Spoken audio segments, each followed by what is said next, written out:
Bakit may ganong ganap? O di ka, mga ka-BL? I'm so happy na nakita ko ulit ang mga bagets. At syempre si Pogi nagbalik din. Ang saya ng finale. At ang twist mga ka-BL, yung Monk pala ang anak ni Rampong. Makikita dito mga ka-BL yung pagiging ina niya. Ang pagmamahal ng isang ina sa kaniyang anak. Kaya happy na. And speaking of happiness, grabe naman po ito, Farhan. Ba't may paganito? Anara, bakit may pa-V-line? Sobrang swerte naman ni Kem na explore. Master naman kasi bakit may paganito?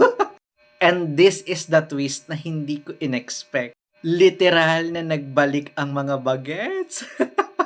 And this time, bilang mga anak ni Farhan and ni Kem.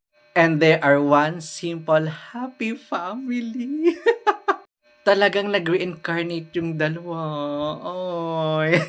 At syempre, hindi magpapahuli ang ating side couple na I'm so happy din kasi meron silang happy ending. Alam nyo, dapat magkaroon to ng lead series sa 2026. Huwag nyo tong sayangin, Mandy or DMD, kung ako sa inyo. Huwag nyong pabayaan ang dalawang to. Sayang yung chemistry. Kaya mga ka-BL, kung hindi nyo pa napapanood yung series or episode na to, Kemjira the series, panoorin nyo na. And pa-follow for more BL contents. I'm so happy for this ending. Buo ulit sila. Pero Kem, ano pong tinitingnan mo dyan? Ba't parang natameme ka?